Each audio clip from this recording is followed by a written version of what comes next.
All right, welcome to the URM Podcast. It has been a while, and we're back. And if you've been watching or actually listening for a long time, you'll notice that Joel's back. Joel's with me. Joel's going to be co-hosting again, kind of back to where we started. We started 10 years ago, and we've gone full circle. So welcome back, Mr. Wanasek. It's really been that long, huh? Yeah, it has really been that long. Feels like 2 or 3 years, but I mean, I'll take it. 10. Here we are. 2014, baby. Good to be back. I missed podcasting, and I think we're going to have fun. Yeah, for sure. So let's just get right into it. I mean, if you listen to this podcast, you know who Joel is. So no need for us to go nuts with an introduction. Our first guest is actually a returning guest. His name is Zach Jones. He's worked with several artists like Fever 333, Plain White Tees, Velo Maya, Chelsea Grin, Scene Queen. I mean, list goes on. And he's somebody that I have been watching just grow their career in real time, which I always think is fascinating because, you know, it's one thing when we talk to people who are super established or people who are at the very, very beginning. But to me, the most interesting thing is every time you talk to somebody, they're like way further along and you're basically watching their star rise. And I think it's interesting to hear how they deal with it and what decisions they're making, what choices they're making, and how they're not messing up mentally, basically. So without further ado, let's get into it. Zach, welcome back to the URM Podcast. Thank you for having me again. Yeah, it seems like things have changed a bit since the last time. Like you were on an upward trajectory last time we spoke. I remember talking to you about that, and you were talking a lot about things you wanted to do and your mindset. But it seems as though the trajectory has kind of remained exactly like it was before, and things have just gotten better and better, and you're doing cooler and cooler things, and it's awesome. Congrats. Thank you. No, I appreciate it. Yeah, it's been a crazy. Yeah, was it last year or the year before? It was the year before. Okay, yeah. I feel like coming out of quarantine and all that, it was just hold on. It was just for people watching or listening right now is June 2024.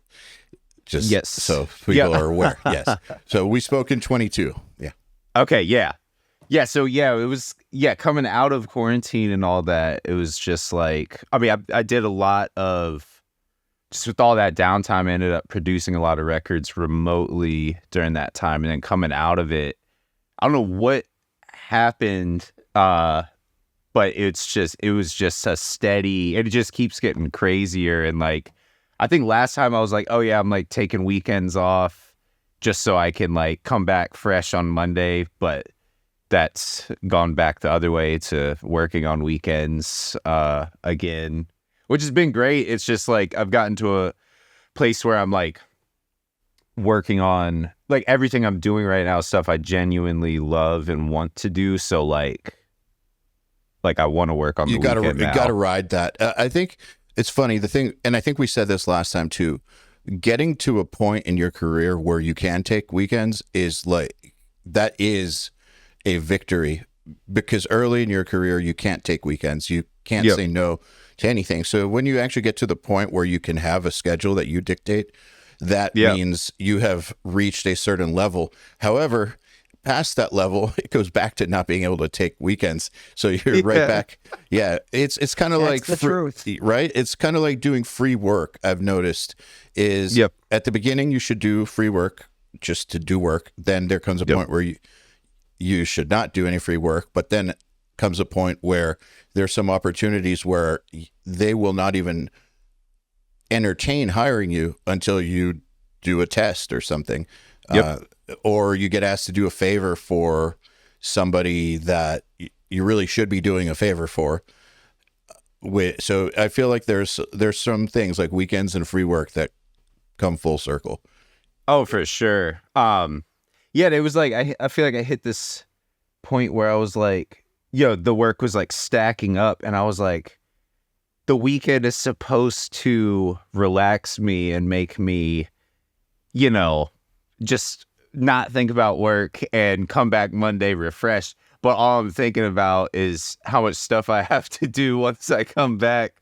So I'm like, okay, well, maybe if I just start working a little bit on the weekend. So I'd start, doing some like mixing and stuff. And then got to the point where I was like, okay, well, now I want to start doing sessions again. Because like it's either say no to have the day off or do it. And then it always ends up leading to like other stuff. So yeah, I've just fully swung back the other way. But I mean, I don't know. Yeah, it feels better to me. Just also like staying in the flow. I've noticed helps. I feel like once I like stop, it feels like it takes longer to get the momentum going again. But if Absolutely. I just keep it steady, that I never deal with that. It feels like so. I don't know if that makes sense, but.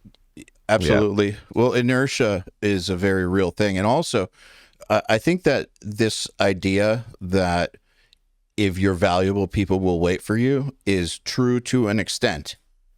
True to an extent. But if you're working with people who also have very tight deadlines and also have a lot on the line and are very valuable clients, well, you gotta think about if you really want to say no to them because they might not be able to wait. And so there is some truth that, if you define your boundaries and you say, okay, I don't work these days, I only work these days, most people would be cool about that. Or I'm not available at this point in time, we're going to have to book later. A lot of people will be cool with that. But then there are a bunch of people who you might really not want to lose as clients who will not be cool with that. And you got to make the choice. Yeah, exactly. True. I mean, I'll give you an example, Eyal. There was some of the best cuts I've gotten were literally like, it's 3:00 on a Friday. And you get a call and it's like, hey, I need a mix on this in the next so-and-so hours. The other 2 people we wanted to hire aren't available. Can you do this? Yes or no, the files are in your inbox. And you're like, already working on it. So unless you're willing to be that person, sometimes you will miss opportunities. Yeah. Joel, when I first met you, you were weekends, no past 5 kind of person. And you're one of the most disciplined, regimented people I've ever met. So that's like a major compliment to you. But I have noticed that since you've gone hardcore on the mixing in the past 2 years, that no longer applies. You're in here till we're in the same building. So you're the only person besides me that I've noticed will be here till like 11 or midnight, or you're here on weekends. You get here early in the morning on weekends. Like there is no day there's no assumed day that you won't be here.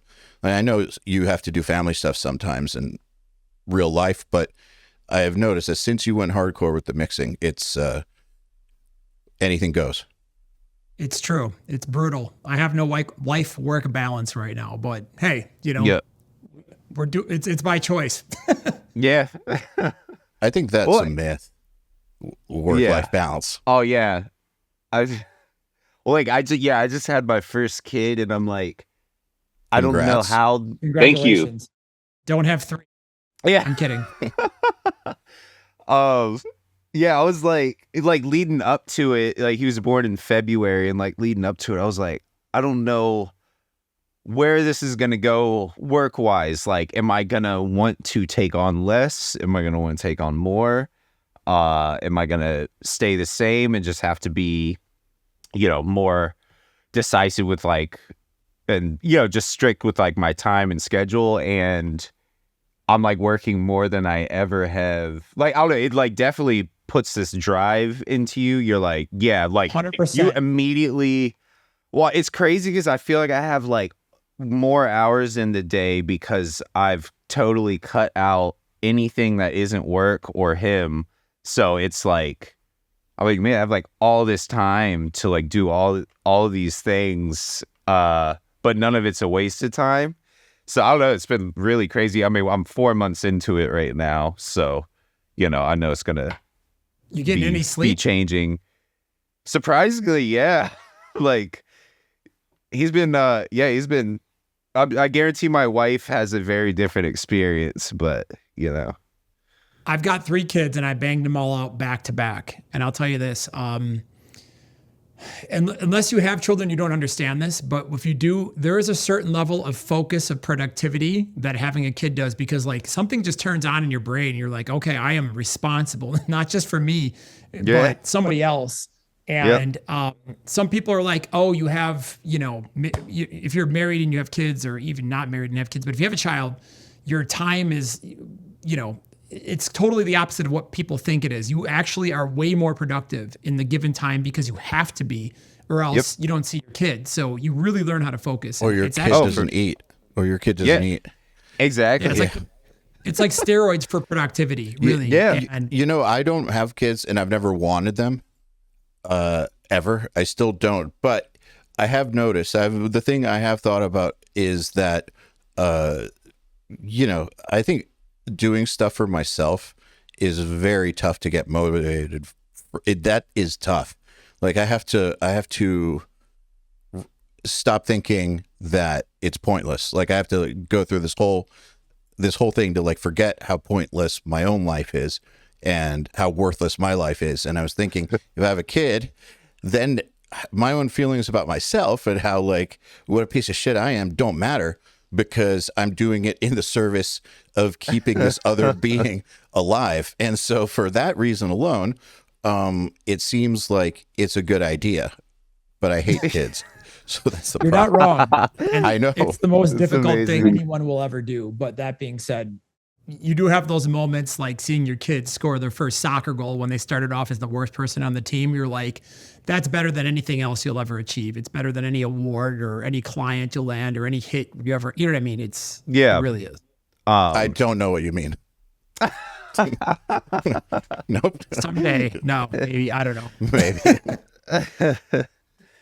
That's amazing. I mean, no, I hear that a lot from parents. And I will say this, as a non-parent, I will never say that having a dog is the same thing. It annoys me. It annoys me, dude. It annoys me so much when non-parents will equate. Look, and I love dogs. Like I really do. I loved my last dog. Love the current dog. Like love them, family members. But it annoys me. It's a pet peeve when dog parents who don't have real human kids act as if it's the same thing. Oh, it's wild. Yeah, it's crazy. My dog does that. I'm like, what? It's so weird. Yeah, it's a very. I know that we're probably pissing off a bunch of people right now with me saying that, but yeah, you'll get over it. Go have a kid. So that said, let's talk about some audio stuff. Yes. Yeah, let's talk about some audio stuff. One thing is, you do a lot of work all the time, and you apparently don't use templates, which is the word on the street. It's not the word on the street. That's what you told our pre-interviewer. But you don't use templates. You start from scratch every time. Yep. And I want to dig into that because that's a lot of extra work. So I kind of want to know, well, first of all, how you define a template, because there's a wide range of what people consider templates, right? Like some people consider a template to be everything, like it's a mix where you just tweak a few things. Yeah. And then other people just consider it to be like, oh, the routing is all there. And like the things that I do the same way every time is there, but only that. So, and there's a spectrum there. So first of all, how do you define it? So I guess, easiest way would be, so each session I'll queue up a Logic session and it's just got one track in it, like I'll just open up just a blank session. And then the most I'll pull up, like recall something, is like I'll have if I'm doing MIDI drums just for whatever, I have multiple different jump off points for like a kit, just so I don't have to go through and pull all that. Like I have this kit. But that immediately changes once the session gets going. Everything else is totally blank. Like I don't even have anything routed. Like I'll bust everything and route everything as I'm going too, just because it's always, I try doing the full template thing, or even like some routing, or just, some like preset sounds or whatever there.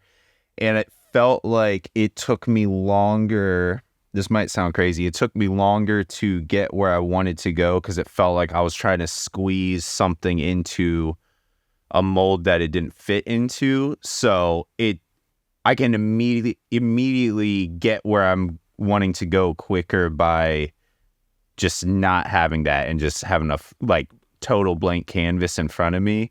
It's just always worked that way for me. So, and I think with producing lots of different genres, it's made me get very quick at being able to make sounds and produce things out accurately as quickly as possible.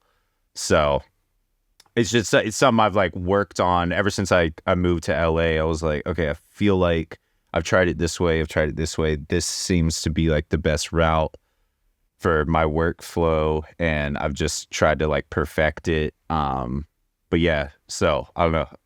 Yeah, I have a lot of people think it's insane to not have so like wild. You're breaking my brain right now. And then I'll do the same thing with a mix, which is also, I've realized, very crazy. But I've gotten like I've gotten so quick at it. It doesn't. I don't think about it. Like I think I know what I want to go grab for, and even if I know I'm gonna put these plugins on a vocal, like 90% of the time, I'll still go pull them in one by one, just because I need to know. I don't know. I need to know that each thing I'm adding is helping, instead of like having it all pop up and I'm like, okay, well, which one is doing the thing I don't want, or what's doing the heavy lifting here that I do like. So yeah, I don't know, it's really weird, but that's like the only way it's worked for me, I feel like, to where I'm happy with the result at the end. How do you maintain consistency across, say, a 10-track record where you're doing a band where everything sounds the same? So, for example, they have the same kick drum sound, and they recorded cymbals in the same room, and they've got the same guitar. Like when you're doing one of those bands, that's not like all over the place. How do you maintain consistency on song 5 versus 2? Well, I mean, so some of those, like if there is an album, like, like that, like if it's a creative decision, if they're like, hey, we want the drums the same the whole time.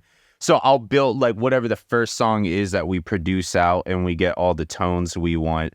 Then I'll fly over to the next session and the next one on one record if we want the drums to be consistent. But so, I mean, it usually really is just the drums that will always, on an album like that, will remain 100% consistent. Because even like guitars and bass, I'll do different amp tones on different songs. And it's, if we do recall one, it's always a creative choice, but we'll always still try it from scratch, minus like whatever foundation instrument the band wants as an anchor, so like we'll find that on day one from scratch, and then we'll cross that over if needed. But a lot of times, I mean, I don't know if you could see like the room, like, so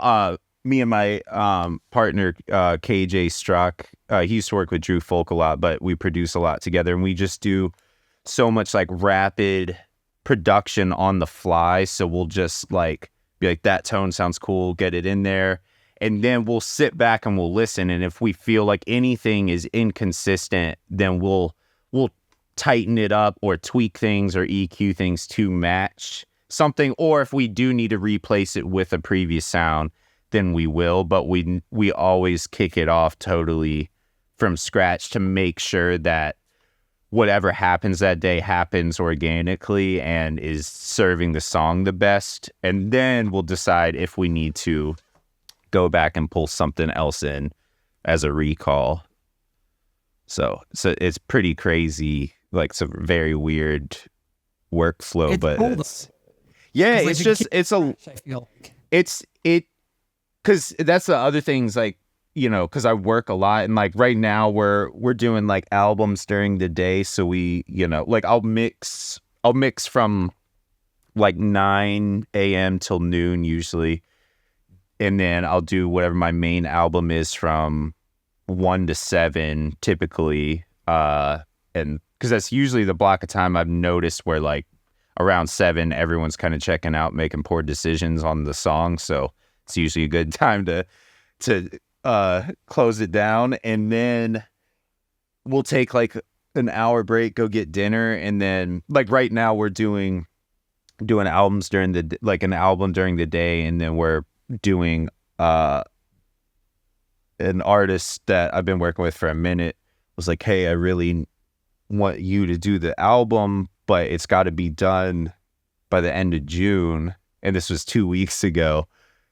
He's like, how can we get it done? I was like, all right, if you're cool with doing it at night, we can do that. So we've been producing 2 records this entire month, but we do everything that way because it also just keeps from like getting burnt out. Like you're constantly stimulated and hearing new things, and like we're routing things up differently. Like there's so many like synths and effects and just random stuff in here that we're always hooking up in different chains.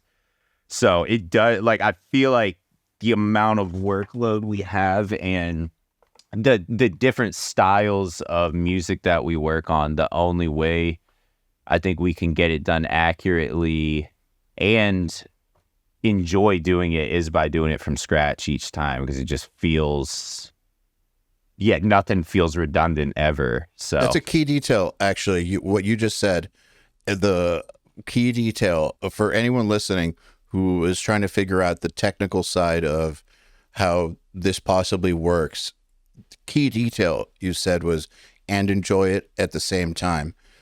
I just needed to point that out because we all know, and I'm sure we've all been there at times, producers, mixers who do not enjoy it and get very, very burned out, get very negative and bitter about this awesome job they have.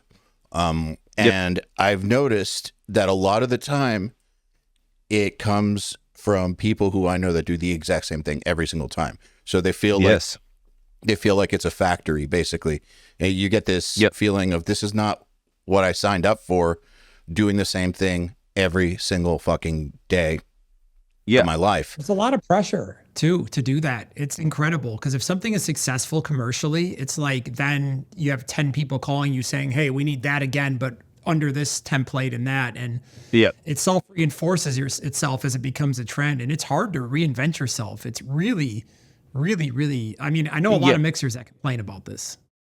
Yeah. I think that's another one of like my just long-term thinking. I'm like, I have a fear of like getting too comfortable, because I've seen it happen so many times where like, I'll do a session with at another studio with like someone else running the computer or whatever. And it's like, and like, or just other friends of mine that are like, man, I feel like I'm just stuck doing it like this, like, and it worked for a while, but now, that the thing that was fresh and cool 2-3 years ago isn't acceptable now, if they're doing a session and the artist's like, well, no, we did that back then, like we need to do something new. And they're like, well, that's how I do it though. So I'm like, that's always a fear of mine, is like getting stuck into that. So I'm like, I think just constantly working that muscle of like, and it's cool because I feel like you have to retain some of that feeling when you first got started where you're like, I can't believe I did that. You hear the first time you hear a mix or a song that you did and you're like, I can't believe I got that sound that I've been trying to do. So the amount of times I get to still experience that feeling is actually crazy, because like it went away for a bit when I was trying to just crank things out in more of a factory setting. I was like, man, I just feel like I'm like, just nothing felt exciting. Nothing new was happening. I'm hearing the same drum sounds, the same guitar sounds every day. So I'm like, I mean, what's there to get excited about? And then started changing it up, and then it's like now, like after the session, like KJ and I will just be like, man, like we'll just want to talk about what we did and how excited we are that we like achieved this sound or did this thing. So I'm like, it's really been like a game changer for there's constantly a fire lit, I guess. Like we're just always like totally into what we're doing and just like obsessive over it. I think that's the key. It's key with any creative field. It's the same for me with guitar. I've noticed that before I took a break from guitar, this used to happen. Then after I came back to it, this also would happen. And I figured out exactly what to do about it, which is you get into these routines, these practice routines that are effective, and they just become the habit, and you just do things. You do X amount of time of this one technique and then this other one, and that's your shit. But if you do that over and over and over for months and months and months, you will plateau mentally, because that level of mental engagement that you had at the beginning when you were first adopting those techniques is no longer there. You're just kind of going through the motions, and you'll get incrementally better, but you're not going to have that fuck yeah light bulb moment. Having to, whenever I notice that I'm starting to get to that point, I will do something to raise the bar or to make myself uncomfortable. And then I get that feeling that you're talking about, that same feeling from back in the old days when things were new. It's a myth that you don't feel that anymore if you've been in something for a while. You just have to try. You have to make a conscious effort to reach it. Yeah. Because it really is, because it's like anyone that I know, and like, I mean, everybody, because it's not always great. Like everyone has moments. Like, I mean, I still have moments where I'm like, just not feeling it today, like that's totally normal. Of course. Or like you have days where like nothing sounds good to you, but then you go back and listen to what you did a week later. You're like, what was that? Why was I like tripping over that? It sounds great. Or, like it's just weird. Like it's all perspective and stuff. But like I feel like a lot of the people I know that are like, nah, man, like it's just work now. I'm like, I mean, it doesn't like it's music. It shouldn't feel like work all the time. Like it should mostly feel creative, and like, I'm like, there's a lot of hard work and stuff, but like I think when you start to feel like you're clocking in for like a 9 to 5, in the sense of you're like, just get me through this one, I feel like that's when you know that something's got to change. I've seen that a lot. I started to get to that point at, this probably like last year.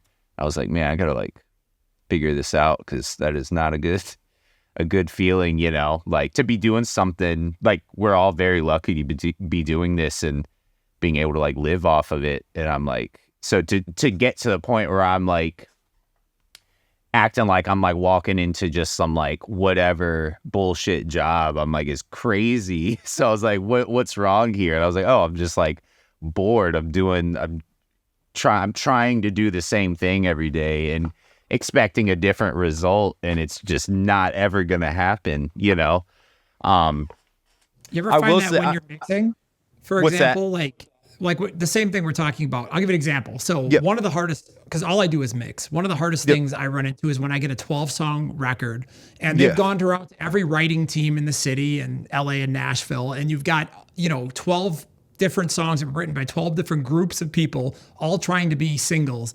And then you get the same song structure. The only thing that's different is the riff. The verse is soft. Yes. The production changes, like in terms of how many synths. The hook is a little bit different, but it's like the same song 12 times. And you're sitting there when you're mixing and you're like, okay, on song 3, this is dope. And by the time you hit song 7, you're like, I really need to start varying it up. So what I do is I try to like change up my drum sounds and intentionally force different things on different sounds. Yeah. So how do you do that when you're mixing and like handle that type of challenge? I think kind of like that, where it's like, if I'm feeling like, there's this one record I'm mixing right now, and I'm like, okay, the first couple songs, I'm like, okay, this feels cool. And then it started getting to a point where there's certain songs where I was like, well, I don't like this remaining the same, kind of going back to what we were talking about, where I'm like, so I was like, okay, well, I was like, hey, are you guys cool if not like it's not going to sound like it doesn't belong on the record, but I want this song to be served a little differently. Are you okay with that? They're like, yeah, like, let's hear it. Did it? They're like, yeah, okay, that's cool. Like, so I think just knowing, like, and I think when I notice that, it's also because if it feels like, say, if you're crossing over sounds on a mix to multiple songs, it feels right, then like my brain isn't going to start. You're still going to feel that reward of like, that feels great, that feels right, So I think the moment that it doesn't click, you're like, okay, well, maybe this needs to change, or what is it that I don't like on this? And like, I think in this scenario, it was like the guitars on a song. I was like, I think, just with the tuning changing, I was like, okay, well, now this amp doesn't sound good to me anymore, so let's try something else. And like the snare drum, I also don't maybe want that really wide Radio Rock snare. Maybe I want like a smaller, just snare that's just a little more distinct, or has a little like bit of a weird character to it. So that's kind of the route I went with that in this scenario. But yeah, I think in that sense, I'll go, once it starts feeling wrong is when I'll change it, So like if it is one of those bands where they want it as consistent as possible, I'll cross over what I think makes sense to cross over. But the moment it starts feeling wrong, that's when I'll pivot the other way, I guess. But so it's never autopilot.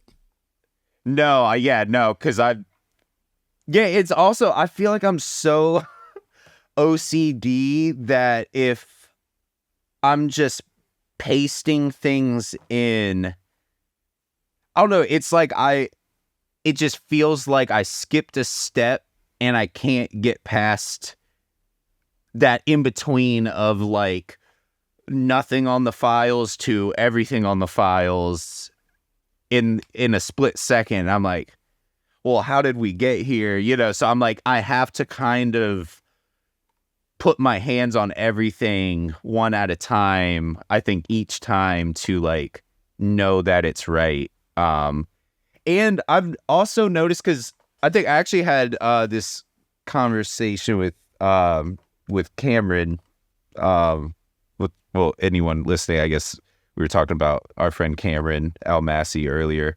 He was like asking about the consistency thing, and I was like, it's funny that I've noticed even if you could not do the same, not use any of the same sounds for any of the songs, but I think your ear and the way you EQ things and your taste for leveling, it all kind of ends up in a similar ballpark, I've noticed. Like, it really, because I've had bands where they're like, are you sure this is going to like all work? I'm like, yeah, it will. And they're like, oh, wow, okay, yeah.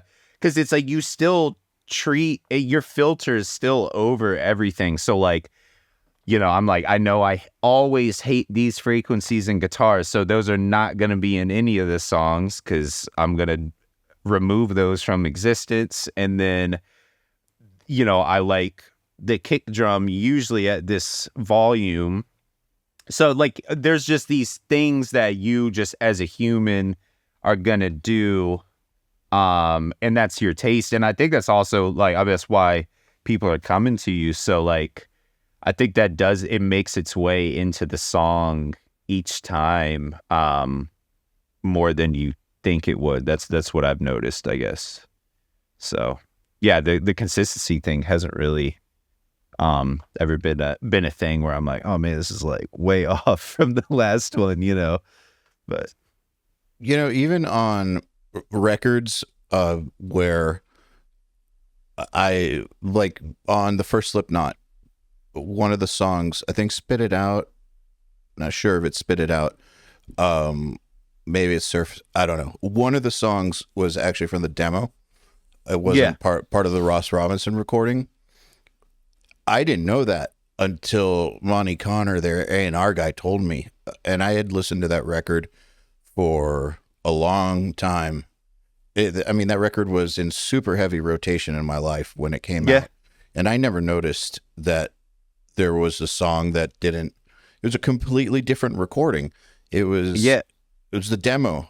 There's a demo on that record, and I would have never known if I hadn't been told.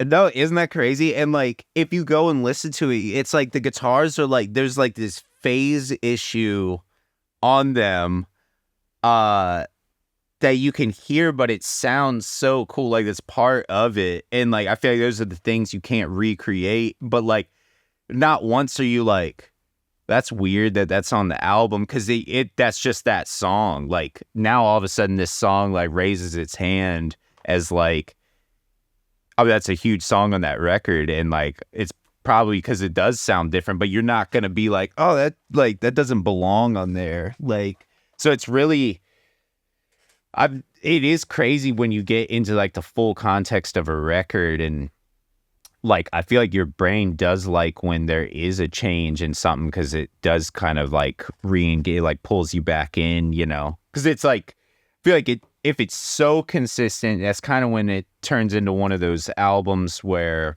and it's not wrong by any means, because like there's plenty of albums out there where it's very consistent and it sounds amazing and it's engaging the whole time. But I've noticed there are albums out there, I've noticed personally, that like if it's so consistent, it's kind of one of those albums where you just put it on in the car and it slowly turns into background noise because it doesn't feel, you're not really getting engaged. Yep. It's not pulling you, like there's no push and pull. So that's another thing. Like I'm like, if there's something that jumps out on a song, all of a sudden you're gonna want to turn the volume back up or whatever. So I think it is important to have a few inconsistencies throughout that don't feel weird or off-putting, but are just like interesting, Yeah. So I have a theory that the reason that extreme metal is so limited in how big it can get, it's bigger than ever, but there's a limit. If you go beyond the fact that people don't like the vocals or whatever, I think one of the main reasons that it has a hard time is because it all starts to sound like a giant wash after a while. Yeah. Like the differentiation is gone. You can hear something super sick for a song or two, and then the next song's the same, and then the next song's the same, and then the next song's the same. Yeah. And then the next song's the same. It's like, all right. Yeah, it just turns into a static, and it's like, yeah, so I think if you do just sneak in,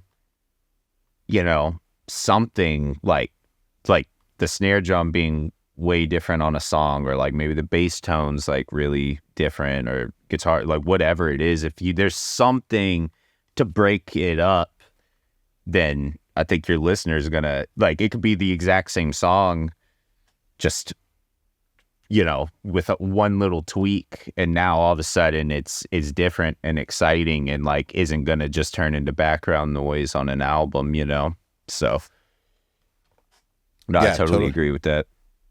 Joel, I also thought it was interesting. You it was something that I've noticed recently. I talk about. I just thought it was really interesting. You said almost exactly what I've said before in other conversations about, you know, you get an album to mix and it just feels like everyone made the same song. And like it might be a hot take, but like I think because there's definitely room for the big writing trips, and you come to LA, you go to Nashville, you hit all the writing rounds and stuff, but like literally everybody especially like if you just take rock for instance, everyone's going to want to try to chase the rock, the quote unquote octane single or whatever. So it's like production intro, big riff, drop it down for the verse, maybe a pre-chorus, rip up to the chorus, tagline, big like movie poster tagline at the end of the chorus, every day riff, and it's just like everybody just does the same thing. And I'm not like it work like that is a structure that people want to hear. Obviously it works, but like I think that I've noticed the frustration, it seems, with fans recently, because I think it's been so long of that. It just feels like people are wanting to go back to some traditional sense, like all those like 90s albums where it's like a band just locked in and made a dope album. Songs on the radio. And it's just like, I mean, it's crazy because now it's like songs got so just short and just there's just such a formula now, and it just feels like I'm like, is anyone? And I mean, I'm guilty of it. I've made plenty of those songs. Like I'm not innocent by any means, but like, is it enjoyable still? Like, like just, I don't know. There's just no room for, I feel like everybody just wants to keep making that. Or if, you do get the session with this artist. As a mixer, what do you do? Because like you can't change the production unless you want to die. I mean, half the producers I mix for, if you don't give them their reference exactly back with all of their levels and their chains and whatever, but better, they're like, hey, I need you to make this just like the demo. And you're like, okay, well, I just wanted to try this. So, I mean, it's great that they know exactly what they want, but for sure, as a mixer, you're locked into that decision-making tree that's happened from the producer and the artist. And of course, they're getting pressured to chase the octane sound and totally rock. Yeah. And you're like, I want to be an artist as a mixer. I want to like mix this song differently than the last 6 that I've done on this record. I don't know. It's I try as hard as I can to be as artsy as I can, but at the same time, it's like that's hard. There's so much downward pressure. I think there's gonna be a shift because it just feels like fans aren't gonna accept an album of that anymore. Like it feels, I've just noticed it. I know there's still going to be some, but like I've just noticed that lots of fans are just like, all right, well, here we go again. Like, and I think that once the general public hits that level of like, what are we doing here? I think is when hip hop 3 years ago versus now, right? Yeah. Everything was so cool. Now it's like, all right, if I see another watch or another car or hear about, it's so overdone to the point where it's like no one wants it. It's just one person. An interesting thing I've noticed on this subject is not the same situation, but just something interesting is, so on the riff hard side of things, we do this monthly writing competition called King of the Riff, where we'll give them a brief, kind of like if you're writing for a show or for somebody, or it has to be a certain way and there's criteria. So like, let's just say you got to write a hardcore song that's 3 minutes long, has like whatever structure 1 month, or like argent metal another month, or it's got to sound like the soundtrack to something a different month anyway. So it's like a different genre, different brief. And we'll get a bunch of entries, much like Nail the Mix, where you just get a bunch of entries. And they're not allowed to share the entries with each other in King of the Riff. They're not allowed to post them or influence each other. I listen to these entries, man, and when you get past like 50, where they all have the same riff in them, or the same like shotgun sample, or the same synth line, or it's pretty wild, because how are they all coming up with the exact same thing? It's if you were listen to these, it's and these aren't writing teams in Nashville and LA all chasing hits. These are students who are trying to just get better at writing in a competition, but they are chasing after a genre, right? In the brief. Yep. And so you will have the exact same thing where you get the same song over and over and over and over and over again. And so I think that, yes, there is an element when you get to the pro level of people are chasing hits and they see something that works. You see that in movies too. You see that in software. But Totally. I think there's something, it's a human thing too, because I'm seeing the exact same phenomenon at a student level too, because they are using the same exact chord progressions, the same notes and riffs, like the same. It's crazy. It's like I'm trying to understand how that happens. Like, where does it all come from to where they're all writing the same thing? I think it's a subconscious thing, like where, like, and I mean, just say if there's a brief, they're like, okay, so something like this, and if all of the examples out there are all people at that level trying to chase what they think, I feel like it just comes down to people chasing what they think the sound of success is in whatever genre it is. And there's these huge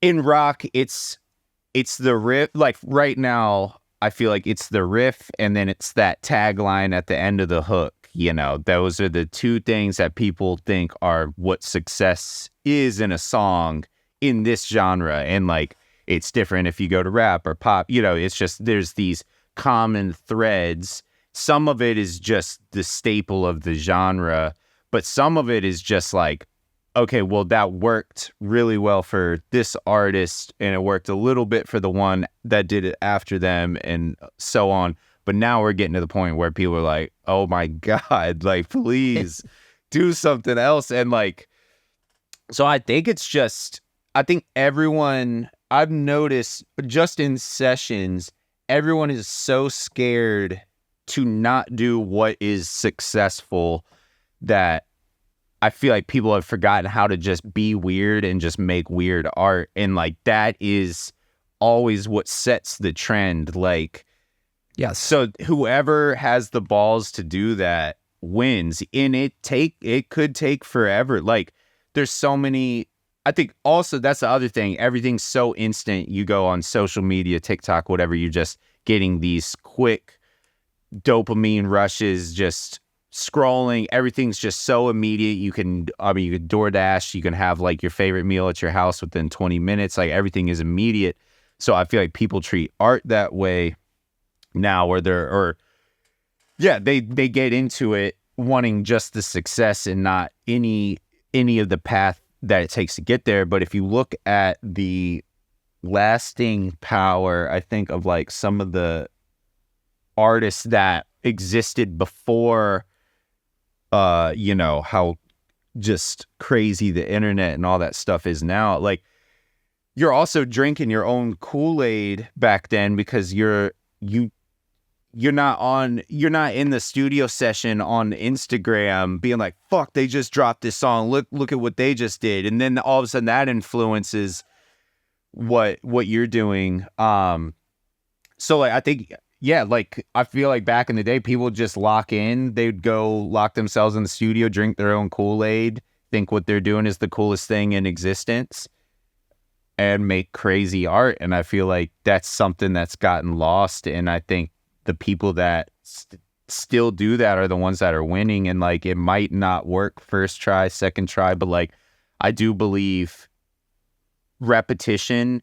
And if you're doing something so strange that no one gets it the first round, try it again. If they don't get it the second round, try it again. If that's you as an artist, why would you shouldn't pivot off of that. Just do it again.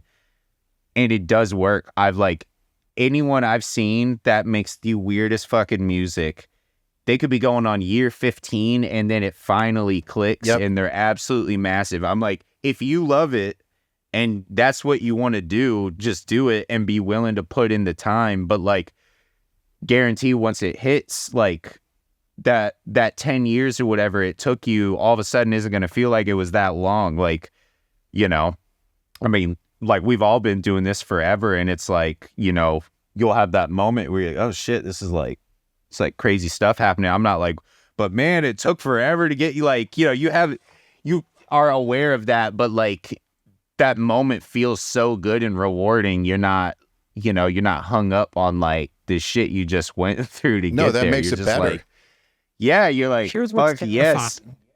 What's absolutely terrifying about this is professionally, right? You know, you got a family to feed, right? I got a family to feed. And like professionally, if you want to work and stay busy, sometimes you have to not be taking risks, but play in the box. Yep. But you also know deep down in your heart and soul that if you want to really be the next thing or be the next like flavor of the month mixer or producer or whatever, you have to find the next thing. But no one in the system wants to reward that. They penalize you for it because it's that's different. So it's really frustrating. I mean, for example, that's why I went analog 2.5 years ago and I bought a console because I'm like, dude, everybody's going in one direction and it's all starting to sound the same. And I want to sound totally different than everybody else, even if I'm playing in the same pool. So you were gonna say something. No, exact, dude. I love that. Like that's we've just bought a bunch of like outboard synths and just all sorts of stuff, and I was just like, I just want, it just needs to sound different than what everyone else is doing, and like so. But you came from a world in the box, so now you still have the modern, all those modern skills, but now you're bringing in this new flavor, and I think that's like a winning formula, you know. So no, I think that's great. Like, I just feel like there needs to be more of that. But I think it's really interesting that like saying you get penalized because if an artist is on album 5, 6, whatever, the label and them are going to be so scared. Unless something isn't working, they're going to want to just play it pretty safe. And maybe this record, the goal is to be a little bit better than the last one. Even if it's pretty much the same, they're not going to get roasted for it. But the ones, I think, you saying you got to go find it. Like the things that I have gotten to do the craziest shit on, and even in the moment I'm like, I don't know what this is, but I've never heard this before, so let's see what happens. Like Scene Queen being a prime example, and like and those are the things that are the most polarizing. Like that is, people think that is, you know, it's some people's least favorite thing they've ever heard, and it's other people's absolute favorite thing that they've ever heard, and like that's where it should be. Like, I'm not saying the middle ground. I agree. I have some examples. Go ahead. Some examples of why you're right and why people should be more fearless. Bring Me the Horizon, probably the kings of their scene, have never stopped taking risks. They do some stuff that as a successful band, they should be terrified of doing. Yes. Yet they do it. Okay. Sleep Token. Who would have thought? Right? Polyphia. They're instrumental, like nerd music. I know. It's exactly mixed with hip hop, and it's charting. I mean, and I could keep going down a list, but there are artists, whether you love them or hate them, that doesn't matter, who are fearless. Those 3 artists are fearless. And they are getting rewarded for it. I don't actually listen, and I don't listen to any of them. So, but that doesn't matter. Nothing but respect, and I definitely admire the quality in what they do. But most of all, the fearlessness and the fact that they have been able to carve out really, really big places for themselves without compromising. And it just goes to show that that is still a possibility. Like, that can happen. So the idea of being scared to do that, that's a choice. Now, I will say, though, not everybody is capable of being a groundbreaking artist. Okay. So there is that too. Like, there are some people who artistically their output is going to be, like a Big Mac. That is what they do. They're not making a Michelin. They're not making Michelin meal worth of music. They're making fast food. And there's nothing wrong with that. Like, no, that is just what they do. But they're not going to, you can't deviate from the formula of a Big Mac. And so I think I think it's important to just realize which artists we're talking about, because there are some artists who they are not that person. They are not going to do something insane that also gets huge. They're going to give you a musical Big Mac, but people love Big Macs. Yeah, no, exactly.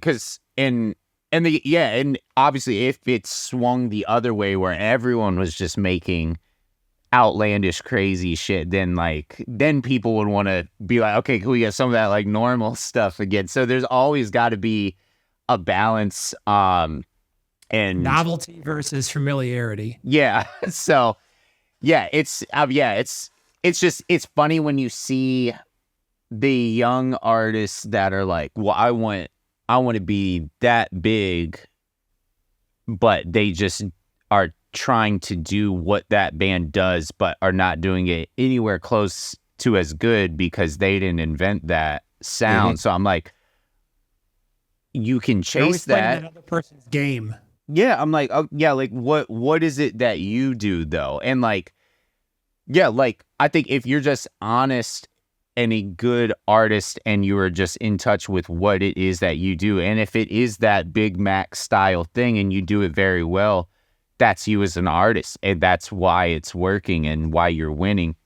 If your thing is to be completely weird and just very hard to digest, but you have a rabid, cult following, that works as well. So like, I think it's just identifying who you are as a person, what your personality is. And, I think I try to do a lot of that when I'm producing an album, trying to get to the bottom of an artist and like how they view things. And it's like, I think not enough artists stop to really think about that, because like it does have to come naturally to you. You can't force someone else's persona onto yourself or like try and mimic it. You can take inspiration, but I think the moment that you're like having to try and like mimic everyone else's moves to a T, you're like, okay, well that's not you. Yeah, doesn't work. Yeah. Like, so yeah, I just think, it's just interesting to see just working with all these different artists and just the different outlooks, and like at all different stages in their careers. Like they could be just starting out, they could be on album 2, they could be on album 9, and it's like, it's all over the board with what they're wanting to do, but what they're not willing to do to get there, or vice versa. So it's really, it's a minefield. So we're almost out of time, but want to talk about one last thing. You down for some rapid fire questions? Yes. All right. First thing that comes to mind. Well, right. Not that wasn't the question, but but yeah, just tell us the first thing that comes to mind with these questions. All right. Favorite compressor? Distressor. Okay. Sims or tube amps? Sims. Best hardware analog synth? I'm going to go with the Moog Grandmother. Ooh, good choice. Best plug-in EQ? Fab Filter Pro 3. Favorite mic preamp? 1073.